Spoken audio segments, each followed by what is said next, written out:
Tir direct. On parle sans embâche, sans langue de bois.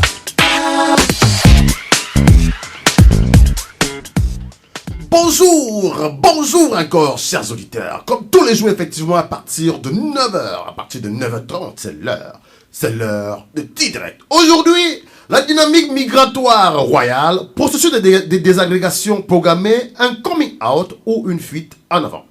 Mesdames et messieurs, chers auditeurs, je ne vous demande pas d'aimer, car je me sais déjà très mal aimé. Je demande seulement de me supporter, de m'écouter. Le temps de ces diatribes, quand ça passe en l'or au feu, qu'il prend toute sa valeur. Et pour le cas d'espèce, je suis l'orfèvre et vous êtes la matière.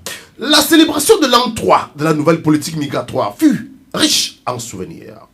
Riche d'un bilan qui témoignait de 3 ans de travail acharné, 3 ans qui venaient témoigner du parcours élogieux à juste titre qu'a accompli dans l'ensemble tous les acteurs de la nouvelle politique migratoire.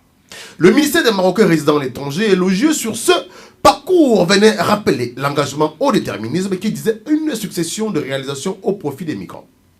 Oui, il faut le reconnaître, bon nombre de faits ont témoigné de la perspicacité de nombreux acteurs sur le terrain, successivement l'Organisation internationale de la migration, le Haut Commissariat aux réfugiés, le ministère de l'Intérieur, la délégation interministérielle chargée des droits de l'homme, bref, que d'acteurs de haut niveau qui ont contribué pour redonner aux migrants leur dignité. À cet effet, on pourrait affirmer beaucoup a été fait. Mais cependant, quelques faits sont néanmoins à noter. Quelques bémols à signaler pour que cette politique vue du souverain, Sa Majesté Mohamed VI, que Dieu le protège, en termes de vision humanitaire et intégrée, véritable faveur clairement désignée comme étant l'axe de traitement prioritaire de la question, mais seulement dans un effort incondescendant, l'on a tous les jours l'impression que la vision humanitaire perd du lest. On a tous les jours effectivement la remise en question d'une démarche intégrée qui se voit corrompue, confondue. Qui ne se souvient pas du lancement de cette politique qui laissait les fachos nationalistes dans un état d'aigreur, poussés à leur dernier retranchement. Oui, le fait de voir des hommes noirs, qui plus est migrants, sur les mêmes tables que les ministres en charge de la mise sur pied de cette politique, réveillait en ces personnes une jalousie terrible, farouche. Certains Marocains qui ne comprenaient pas pourquoi et comment les migrants faisaient pour se retrouver là. Même les gardiens, des agents de sécurité, bref, certains au parcours professionnel peu intéressant trouvait cela totalement anormal. Pourtant, la raison était simple. Les leaders subsahariens étaient intégrés pour aider à construire une politique cohérente. Loin de son point d'achoppement d'aujourd'hui, d'où le pourquoi de la société civile subsaharienne. Pourquoi certains acteurs, eux, cette fois-là, issus de la société d'accueil, tiennent-ils tant à mettre hors des circuits le leadership subsaharien?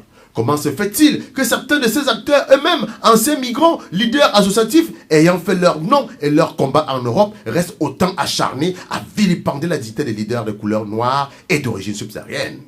D'où vient-il que le podium de la célébration de l'an 3 ait été totalement blanchi, tous les noirs écartés? Où sont partis ces acteurs qui étaient au four et au moulin pour vous aider à construire cette politique? Pourquoi autant d'ingratitude à l'endroit de ces leaders migrants? N'est-ce pas grâce à eux, à leur présence, à leur contribution en termes d'information qu'il eut le rapport fondamental déclencheur de toute la politique? Le travail sur le terrain conduisant au succès de la régulation.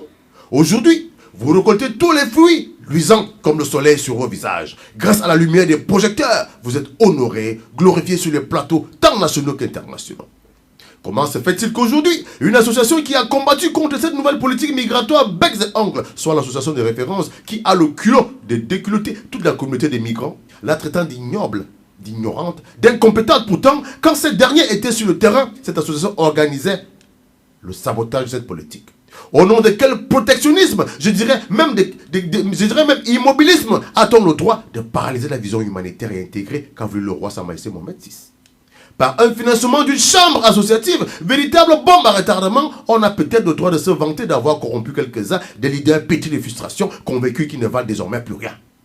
C'est donc ainsi que se construit la désagrégation de cette politique. C'est donc ainsi qu'on sabote un travail parfait. Voilà une des raisons pour laquelle on ne peut répondre à la question de Konaté Abdallah, qui voulait savoir au sujet des programmes ramés désormais hypothétiques, de l'enveloppe vide du ministère des Finances qui autorise les migrants à avoir l'accès au logement. C'est donc ainsi qu'on fragilise la clé de l'intégration qui est le travail des migrants.